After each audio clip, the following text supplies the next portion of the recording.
Joshua chapter 8 and 9, where we're going to see some dramatic types of things yet to come, things in which we hope to be personally involved. And so this is not something that's sort of distant from us, it's something that we are going to see as part of our future and hopefully be deeply and intimately involved in these things. Let's just establish the type that is before us in terms of its context. So what is the context of the type? After the terrible sufferings of the Gogian invasion, which of course was the subject matter of Joshua chapter 6, the events of Armageddon, the refined third of Judah will get involved in the aftermath, and they will fight. We find that out, of course, from Zechariah chapter 14 and verse 14, where we read, "And Judah also shall fight at Jerusalem, and the wealth of all the heathen or the nations round about shall be gathered together, gold, silver and apparel in great abundance." Now this is clearly post-great earthquake, isn't it? Post the revelation of Christ to the surviving Jews in the land. They will not be in a position to do anything about fighting until they've gone through the process and have been prepared to join the forces of our Lord Jesus Christ to subdue the surrounding nations. So that's what Zechariah 14 and verse 14 is about. That's its context. We're going to have a look at that as we proceed here this afternoon. Now it's important, I think, to have the framework of the 40 years from Armageddon to the end when the kingdom's fully established, and in fact the overall 50-year period. The resurrection of the dead is going to occur, of course, here at the beginning when our Lord Jesus Christ comes with his angels. He will not be known to the world at that time. He will raise the dead and take them to the place of the judgment, and we will join them there. 1 year of judgment will see the immortalisation of his bride. There will be the marriage of the Lamb. But the marriage supper of the Lamb is not going to occur until 45 or so, plus years afterwards. So there's the marriage supper of the Lamb way down here. That's not going to happen until he has destroyed the false bride. The Catholic system, which claims to be the bride of Christ. When they have been exposed for what they are, then he will show his bride to the world in the marriage supper of the Lamb. So we have all of these events that are going on. And of course you can see there's a lot of them. We've tried to sort of cut them down to a point where you can appreciate that there's a lot of things happening, but very important things are happening here. Now of course we've been talking about Armageddon in Joshua chapter 6. The most important event in human history, the reappearance of Christ to be seen by all men at that point in history. They will all know that he is here because of the effects of that great earthquake upon human infrastructure. That's what it means when it says in the Apocalypse, every eye shall see him. Not talking about seeing him on television. It's saying that they will know he is here by the things that have happened. And so we have, of course, what flows from Armageddon. We have the burial of Gog, we have the cleansing of the remnant in Judah, we have the mid-heaven proclamation for 10 years, then that 30-year period we were talking about of the overthrow, of course, of the Catholic system. We've got nations who submit. Nations like Britain, doubtless also others, will join them in submitting to Christ, and they will become involved in the temple. All of that, brothers and sisters, is in Joshua chapter 8 and 9. Okay, all of it. And we're going to see also that the refining of Judah and the second exodus of Israel, this work of 40 years that begins just before Armageddon and ends just before Christ has universal domination in the earth, that 40-year second exodus of Israel is also referred to here in Joshua 8 and 9. So that's the background, that's what we're looking at, that's the framework of Bible prophecy that we know. We know it's right because you find it from Genesis to Revelation, okay? It's right. We're going to find that Joshua fits into that framework as we proceed in our studies here this weekend. Just a reminder that when we talk about Judah, it's the Jews in the land, the return of Christ. When the people are the subject, not the land. The terms Israel, Ephraim, and the remnant of Jacob refers to scattered Jewry worldwide. And I haven't gone into those proofs with you, but if I was to take you to those proofs, it becomes very, very obvious that that's the way it is couched in the prophetic scriptures. So a summary first of what's in Joshua 8 and 9. Joshua 8 sees Ai defeated. This is setting forth that purified Judah, that is the Jews in the land, post-Armageddon, will be victorious over the surrounding nations. But that then leads, of course, to the ultimate entry of all the people of Jacob into the covenant. So all Israel will ultimately enter into a new covenant. And that's how Joshua chapter 8 comes to a conclusion, as we shall see. So let's just come then to Joshua chapter 8 and verse 1. We know what happens. In Joshua chapter 7, of course, we've got the reasons why there was devastation when Israel went up to attack Ai and they were defeated.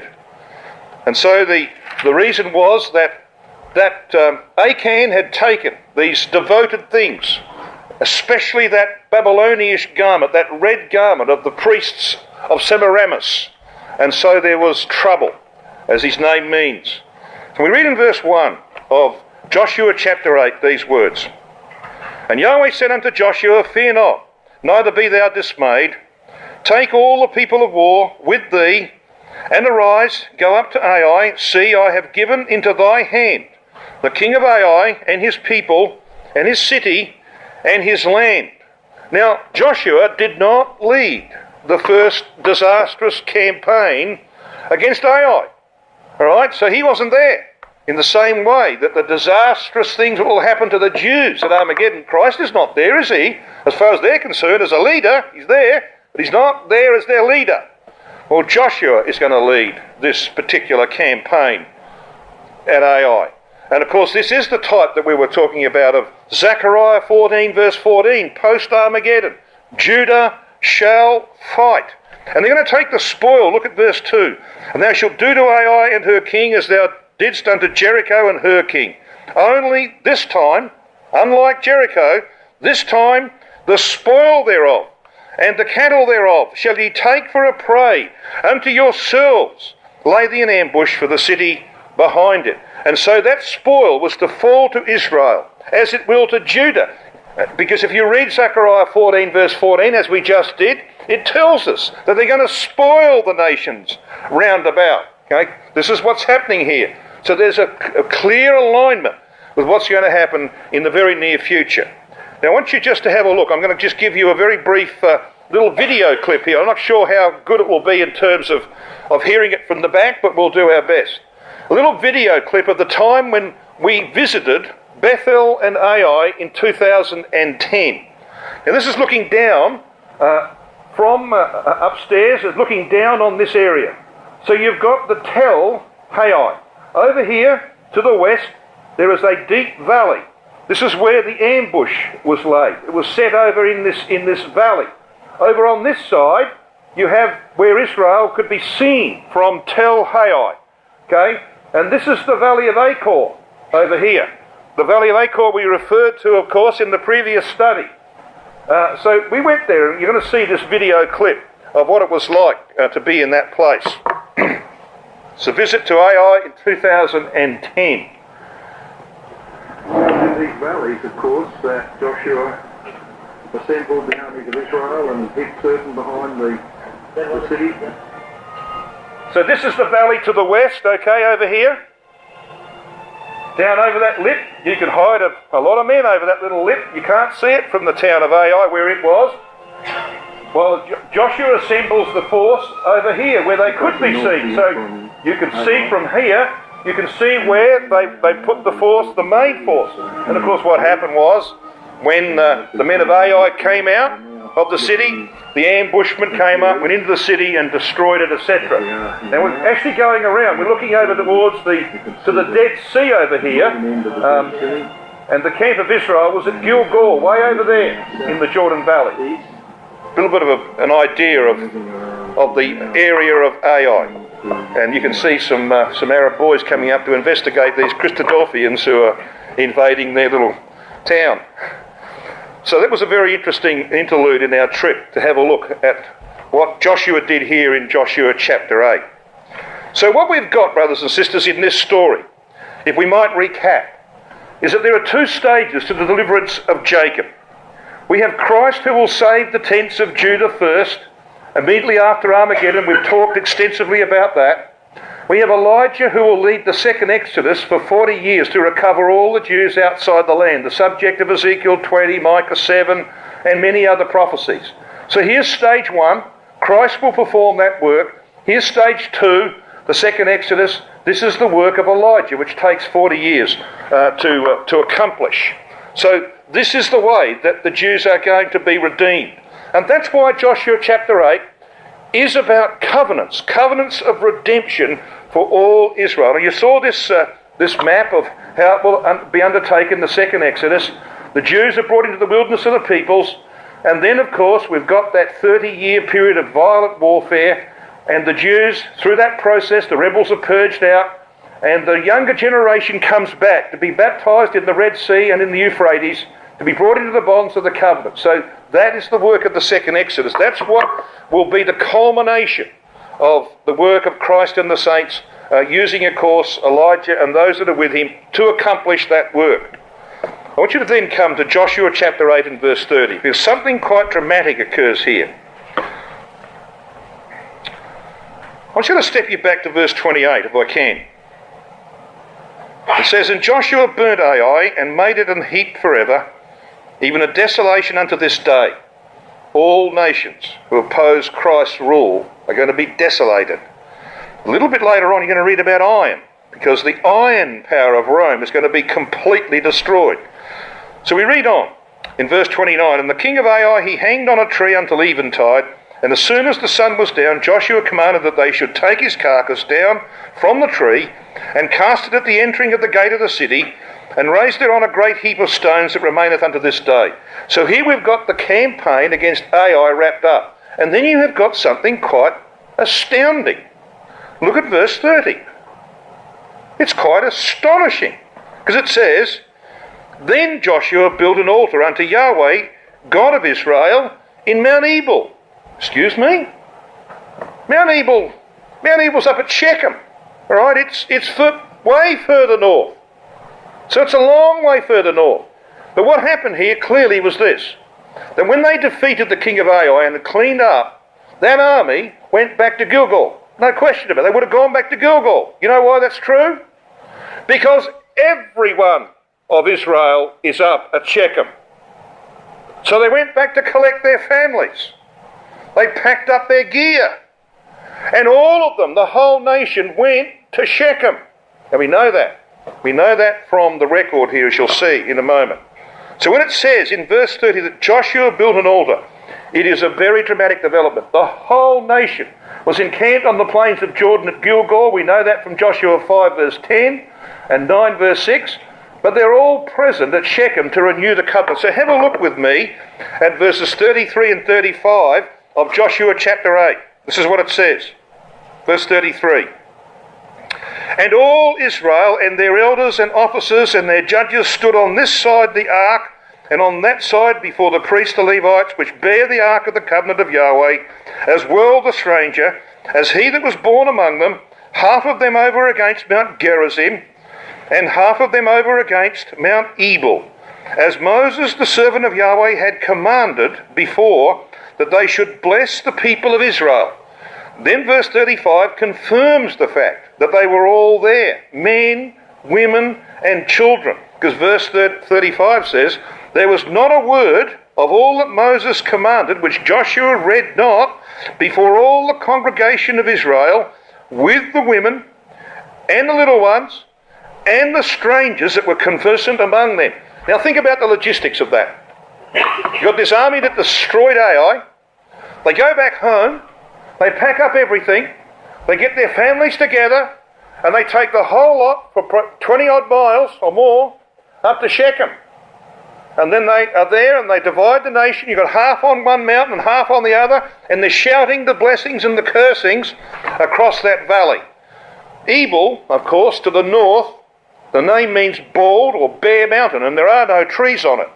I want you to come to Deuteronomy chapter 11 and have a look and see what they're doing here. Why are they doing this? Well, Deuteronomy chapter 11 is going to help.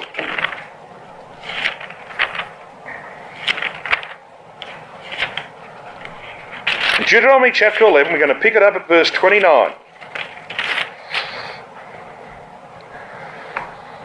And it shall come to pass, when Yahweh thy God hath brought thee in unto the land whither thou goest to possess it, that thou shalt put the blessing upon Mount Gerizim, and the curse upon Mount Ebal.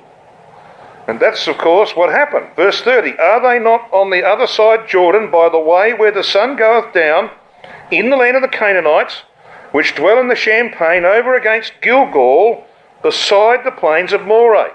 So here we've got these two places brought together. They were camped at Gilgal, but the next thing we read, they're at Shechem, a long way away from Gilgal. Now come across to chapter 27 of Deuteronomy. So twice God makes it very plain that this is what he wanted to happen. Deuteronomy 27 and in verses 4 to 7 we read this. Therefore it shall be, when ye be gone over Jordan, that ye shall set up these stones which I command you this day in Mount Ebal. Yes, they were to bring the stones from Jordan, and some of those stones are going to go to Mount Ebal. And thou shalt plaster them with plaster, and there shalt thou build an altar unto Yahweh thy God, an altar of stones. Thou shalt not lift up any iron tool upon them. I wonder why not. No iron. Well, iron just happens to be the symbol of Rome. All right, this is about destroy. These people in the second Exodus are going to be used to destroy the power of Babylon the Great. Rome, its symbol is iron. All right, no iron tool here. By the way, what was the first place that Abraham came to in the land? Shechem. What did he do at Shechem? He built an altar unto Yahweh. Okay? Where did he go next? To Bethel and Hai. He built another altar to Yahweh and he called upon his name. First two places mentioned of Abraham. And what we have here, we're going from Ai to where? To Shechem. We're going back to the roots of Abraham. We're going back to make the same decision that Abraham made. You know what Shechem means? It means to shoulder. It means to shoulder responsibility. This is why you find it in places like Isaiah 9 verse 6. The government, it says, of Christ shall be upon his shoulder, upon his Shechem, because he will bear the responsibilities of governing the future age. So you see, all of this is bringing Israel back to where it all began. And it all began with Abraham being called by the promises to come out of Ur of the Chaldees, to come away from the things that belonged to Nimrod, to come into this land that had been promised, that he might have life, and that those that are Abraham's seed might share that life with him. So they offered burnt and peace offerings to renew their covenant here in Mount Ebal and Mount Gerizim. Come back to Joshua chapter 8. It says there that they offered in verse 31. In verse 32 we are told that he wrote there upon the stones a copy of the law of Moses, which he wrote in the presence of the children of Israel. Why did he do that? Well, it's about renewal of the covenant, brothers and sisters. Renewal of the covenant. So here we have covenants of redemption for all Israel. Christ deals with the Jews in the land. He purges them. Then he sends forth, of course, Elijah to recover them. And when that work is done, the whole nation is brought into covenant relationship with their God. That's what Paul means in Romans 11 verse 26 when he says, and ungodliness shall be turned from Jacob. That's what this is pointing to. These wonderful events. All Israel shall be saved. You know, Ezekiel 39 perhaps is worth having a look at in this context. Come to Ezekiel 39. Because it talks about the end result of the purging of the Jews in the land and the purging of the Jews outside the land. We pick this up in Ezekiel chapter 39.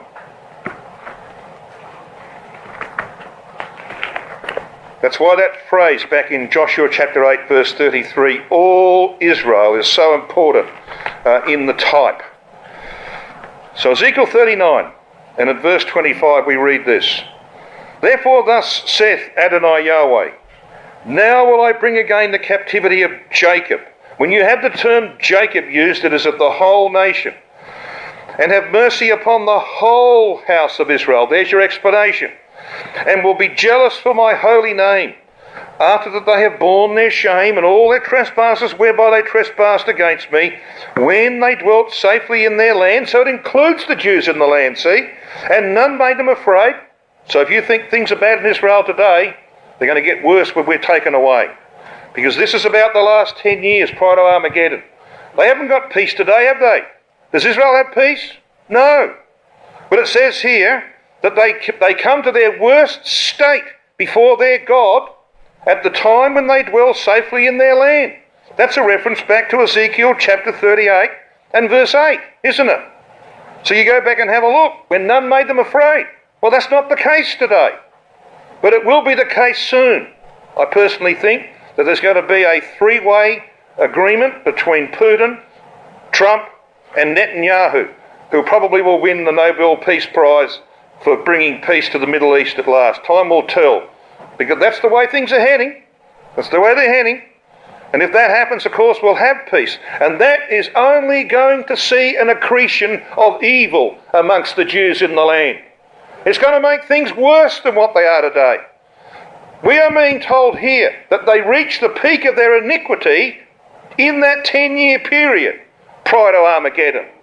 So this is what's got to be turned away, brothers and sisters. Ungodliness has to be turned away from Jacob. And let's just read on here into verse 27. When's this going to happen? When I have brought them again from the peoples, it's a plural word, and gathered them out of their enemies' lands, and am sanctified in them in the sight of many nations, then shall they know that I am Yahweh their God, which caused them to be led into captivity among the nations. But I have gathered them unto their own land, and have left none of them any more there. Neither will I hide my face any more from them, as he does today. Yeah, he's hiding his face from them because of their iniquity. For I poured out my spirit upon the house of Israel, saith Adonai Yahweh. That's the wonderful end result, brothers and sisters. And that's all prefigured here in Joshua chapter 8. When this nation is brought, all Israel's brought into covenant relationship with their God. That's what it's setting forth.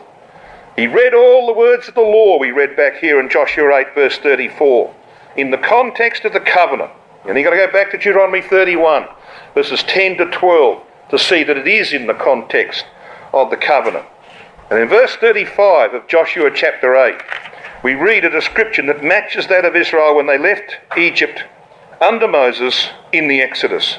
There they were, all the congregation, with the women and the little ones and the strangers that were conversant among them. Remember they brought out a mixed multitude when they came out of Egypt? Yeah, exactly the same description. So it points to that great day. Well, let's come to Joshua chapter 9. How'd you go with that one? All right? Well, Joshua chapter 9 is going to be the next thing, the next important thing in the divine plan for the future. This chapter records the deception of the Gibeonites. These Gibeonites, I will demonstrate, are a type of the Tarshish powers who submit to Christ, but they do so feignedly out of fear. We'll demonstrate that. These are the nations who submit to Christ are preserved, but because they're not going to deceive Christ like they deceived Joshua, they are in fact going to end up doing the same thing as the Gibeonites did under Joshua and Israel. They're going to be compelled to labour in the temple as servants to Israel. So we're going to see how this is the pattern of things to come. So let's come then to Joshua chapter 9 and verse 1. And it came to pass when all the kings which were on this side Jordan, in the hills, in the valleys, and all the coasts of the great sea over against Lebanon, the Hittite, the Amorite, the Canaanite, the Perizzite, the Hivite, the Jebusite. How many of them? 6. There are 6 nations there. So here they are, the nations that unite against Joshua and Israel. These are the type of the Catholic nations who will coalesce around the Pope and initiate their false antichrist theory. Now we'll see more of this when we come tomorrow, God willing, to Joshua chapter 10, which is an unbelievable chapter in terms of Bible prophecy. We'll see how this unfolds. We go into verse 2. that they gathered themselves together to fight with Joshua and with Israel with one accord. Now, in fact, the word accord there is mouth. Do you recall that I said to you that we will eventually come to Psalm 2 in a previous session? Well, I'm going to take you there now. I want you to show you the mouth that's involved here. Let's come to Psalm 2. Just keep your hand, if you can, in Joshua chapter 9. Come to Psalm 2. This is the psalm that speaks about the rebellion of the nations against the rule of Christ post-Armageddon. So let's let the scripture speak for itself. It does that very well. Psalm 2 and verse 1. Why do the nations rage, and the people imagine a vain thing?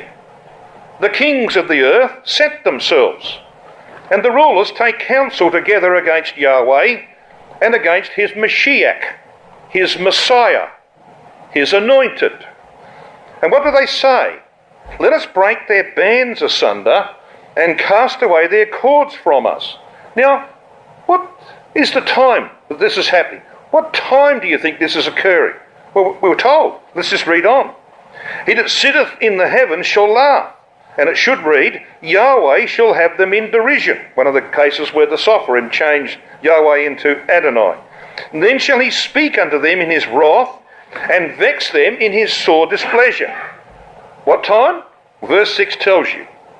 Verse 6 says, Yet, notice the tense, yet have I set my king upon my holy hill of Zion. So this is the time when Yahweh has installed Christ upon the holy hill of Zion. Now, you wouldn't call it holy today, would you? Can you even see it today? No. But you see, the result of the earthquake will be that Zion will be exalted. And the very first thing that's going to happen post-Armageddon, when the dust settles, is that Christ is going to put the throne of David at the foot of the exalted Mount Zion. And because he's there, the place becomes holy. He's the one. He's the one like the captain of Yahweh's host. Get your shoes off, because the place where you're standing is holy ground. Why? Well, because the angel of Yahweh's presence is there, and this time it will be in the person of Jesus Christ himself. That's what makes it holy. So it's exalted and it's made holy. So we know what the timing of this. This is after Armageddon, isn't it? This is the time when the infrastructure of mankind is destroyed. They won't stop them. The Pope will introduce his doctrine, of course, of the Antichrist and say, well, there you, I told you so. And many foolish nations will support him against the rule of Christ. But of course, they're going to come to a very sticky end. And that's the work of the next 40 years, the work in which Israel, returning under Elijah, will be used as a vehicle of judgment against them. So there's Psalm 2. It's very, very important to tell us the things that will happen immediately after Armageddon. So let's come back to Joshua chapter 9. It said there in verse 2 that these 6 nations fought against Israel with one accord. Now in the Hebrew, it's 2 words. Echad pei. Pei's the mouth. One mouth. I wonder whose mouth that might be. Well, I think we just saw. We just saw in Psalm 2 whose mouth it is. It's the mouth of the one who can speak ex cathedra. He's infallible, okay? When he's speaking ex cathedra, he issues encyclicals. It's the mouth of that little horn that we read of in Daniel chapter 7 verse 8. All right? It's got eyes like the eyes of a man, mouth speaking great swelling words. Yes, we know whose mouth that is. It's the papal mouth. In verse 3 we read this. And when the inhabitants of Gibeon heard what Joshua had done unto Jericho and to Ai, they did work wilily. Now the inhabitants of Gibeon in this record are clearly a type of the Tarshish powers who will submit to Christ immediately after Armageddon. Psalm 45 verse 12 says, and the daughter of Tyre shall be there with a gift. Psalm 72 verse 10 says that the king of Tarshish shall come and submit to Christ. So we know that they're going to be the first cab off the rank as they submit to our Lord Jesus Christ. Well, this is what the Gibeonites are a type of. But I want to show you something very, very, very important in this. Look at verse 4. They did work wilily. Now this Hebrew word means with trickery, with shrewdness. Rotherham says craftily. Young says with subtlety. This is how they act. They're trying to trick Israel, of course. And so will the nations who come to submit to Christ. Did you know that? I want to give you two passages that prove that. They're not going to come with an honest heart. They're not going to come to Christ and say, listen, you've destroyed everything that we put our trust in. We want to become Christadelphians. We want to learn the truth. They're not going to do that, brothers and sisters. They will come from fear, like the Gibeonites. Do you think the Gibeonites wanted to come and be Israelites? Of course not. They came out of fear. They said, we're coming to submit because if we don't submit, we'll be destroyed. Okay? That's what it was. Driven by fear, not by a desire to convert. So we're going to see this as we come to the record. Now we read about ambassadors here in verse 4. They made as if they had been ambassadors, and took old sacks upon their asses, and wine bottles old and rent, and bound up. And by the way, if you go down through here, you know how many deceptions there are that they use? 6. Right? 6 deceptions. Yeah. You'd expect it to be 6, wouldn't you? So this word ambassadors in the Hebrew, sayah, means to act as an envoy.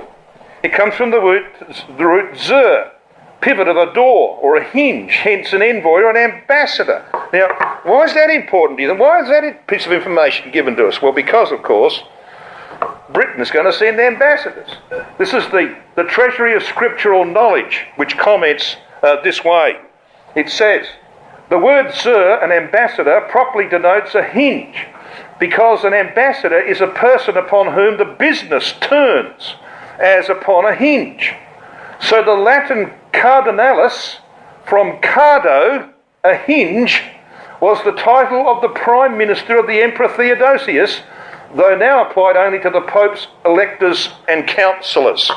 Okay, so, yeah, like the Pope's got ambassadors, his cardinals, the hinges upon whom the business turns, so the British will have their ambassadors.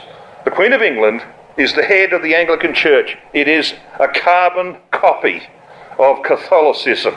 She is the head of that church. And if she's still alive, and I think Scripture might imply that, she's still alive when these things come to pass, she will be there. Do you think that Queen Elizabeth's going to come along and say, listen, our doctrines come from Catholicism, we'd really like to become Christadelphians? You think she's going to say that? Of course not. That's why they come with feigned hearts at first. Prophetic scriptures are very clear about this. They show that the initial submission of some nations to Christ immediately after Armageddon is with deception in the heart. Now here are your two references. Psalm 66 verse 3. It says this. The context of this psalm is Armageddon. Check it out for yourself. Say unto God, how terrible art thou in thy works! Through the greatness of thy power shall thine enemies submit themselves unto thee. You see that word in green on the screen there, submit? We'll come to that in a minute. The other reference is Psalm 18 verse 44. It says this in the context of Armageddon. Check it out. That's the context. As soon as they hear of me, they shall obey me. The strangers shall submit themselves unto me. So David is speaking on behalf of Christ in the day when these nations post-Armageddon will come to submit to him. Do they do it with honesty? Are they coming to say, well, look, we want to abandon our Catholic heritage and, our Orthodox heritage. We're going to get rid of the Trinity and we're going to get rid of, heaven going and immortal souls. You think they're going to do that? Of course not. Any more than the Gibeonites came along and said we want to abandon our Canaanite religion and become Israelites. But they're not going to get away with it. That word submit in both cases is the Hebrew word kakash. And kakash means to be untrue, to deceive, to lie, to yield feigned obedience. And guess what the margin of the Oxford Bible has against Psalm 66 verse 3? Look at the margin of your Bible of that psalm. It says, they yield feigned obedience. That's exactly what the Gibeonites did. And that is why Joshua chapter 9 is the pattern for the latter days.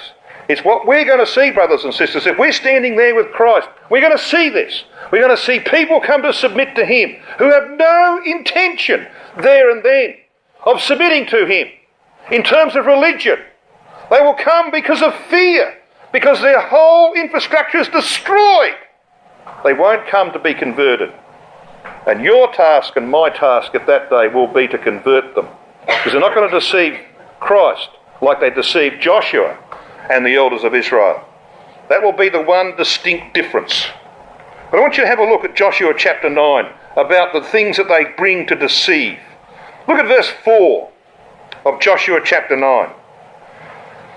It says, they did work wilily and went and made as if they had been ambassadors, and took old sacks upon their asses, and wine bottles, old and rent, and bound up. Yeah, it's the old wine of Babylon that's involved here.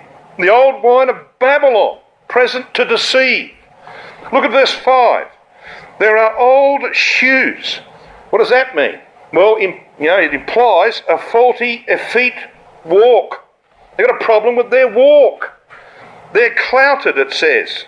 See verse 5? It says, old shoes and clouted. Now the word clouted in the Hebrew, tala, means patched. That's the character of latter-day Protestant religions. They're just a patchwork of nonsense, aren't they? That's what they are. And they're bread. Well, the bread we know is a symbol for teaching, like the manna, spoke of the word of God. So what was their bread like at the end of verse 5? It was dry and mouldy. Yes. This word dry, from the primary root, signifies to be ashamed, to be confused. Hence, dry. Yeah, and their religion is confused, isn't it? And it does bring shame. They're described as mouldy or crumbled. Yeah, like Orthodox Protestant teaching. And in verse 6, we read this. And they went to Joshua unto the camp of Gilgal, and said unto him and to the men of Israel, we be come from a far country, now therefore make a league with us. In the Hebrew, the word league is berith. It means to cut a covenant. And this is what's going to happen. The truth is the only covenant Christ will make with subject nations. There will be no business deals. It's not going to be a Trump-like business deal, okay? The only covenant he will make is one that has to do with the truth. And that is why they end up where they do. Look at verse 17 of Joshua chapter 9. Verse 17 says this. And the children of Israel journeyed and came unto their cities on the third day. Now their cities were Gibeon, Shepherah, and Beeroth, and Kirjath-jearim. It just so happens that Shepherah means in the Hebrew lioness. And the lion, of course, is the symbol of Britain. And what are they going to become? In verse 23, let's just take it up from verse 22. And Joshua called for them, the Gibeonites, and he spake unto them, saying, wherefore have ye beguiled us, saying, we are very far from you, when ye dwell among us? Now therefore ye are cursed, and there shall none of you be freed from being bondmen, and hewers of wood, and drawers of water. For what purpose? For the house of my God. So when the British and the Americans and the Australians and the New Zealanders turn up to Christ, send their ambassadors to Christ and say, we want to submit, they won't come to be Christadelphians. He will say, you see these people standing around me here? You see these? They're my immortal saints. I'm going to send many of them back with you to your country, and you are going to become brethren of Christ. You are going to learn the principles of the truth. You are going to abandon your false doctrines and teachings. But you're going to do something else as well. You're going to help me build the house of prayer for all nations. And we know that's the case, don't we? We know from Isaiah 60 verses 9 and 10. Let me just read it out to you. Isaiah chapter 60 verses 9 and 10. This is what it tells us about the future. We read about the involvement of the Gentiles in the house of our God. Isaiah 69 and 10 says this. Surely the isles shall wait for me. And who's going to be there in the forefront of this? And the ships of Tarshish first. Britain. Yes, to bring thy sons from far, their silver and their gold with them, unto the name of Yahweh thy God, and to the Holy One of Israel, because he hath glorified thee, Israel. And the sons of strangers shall build up thy walls, and their king shall minister unto thee. For in my wrath I smote thee, but in my favour have I had mercy on thee. So that is what happens to the Gibeonites. They become servants to Israel, and they are given the privilege of being involved with the house of my God. There's the marvellous type, brothers and sisters, of future things. We're going to see these things with our eyes. Can you believe that? We're going to see it. And very soon. That's the great thing about what's happening in our world today. The signs are clear. We're about to see this happen. And we're about to be involved in it. By the grace of God, we go to the right hand. What a glorious prospect that is. Verse 27 of Joshua chapter 9 says this. And Joshua made them that day hewers of wood and drawers of water for the congregation of Israel. So they're serving Israel. And for the altar of Yahweh, even unto this day, in the place which he should choose. What's that? What's the place that Yahweh would choose? Where he would put his name. We know where that is. It's Zion. It's Jerusalem. That's the place that he would choose. And this is where the Gibeonites were to end up, brothers and sisters. You know what happened to these Gibeonites?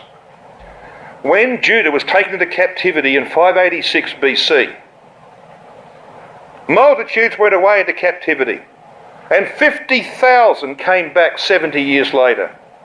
You know who was among them, the 50,000? Nethinims. Yeah. And the Nethinims were the descendants of the Gibeonites. And they were still involved in the work of the house of God. What a privileged position that is in reality. Tomorrow, God willing, when we come back to this study on the apocalypse in Joshua, we're going to have a look at the destruction of Babylon the Great in Joshua chapter 10. And we're going to see how this wonderfully flows on from what we've considered here today. Brothers and sisters, let us lift up our heads. Our redemption draws nigh. We're about to see our Lord Jesus Christ in the earth. And 10 years after we see him, the whole world's going to see him. And we're going to see the beginnings of the building of the house of God. And those who come to submit to him, initially with their heart of deception, you and I will have the task of teaching them the truth. Won't that be a wonderful thing? Because they're going to be receptive. They're not receptive today in the main, are they? They're going to be receptive. What a wonderful work that will be. Let's make sure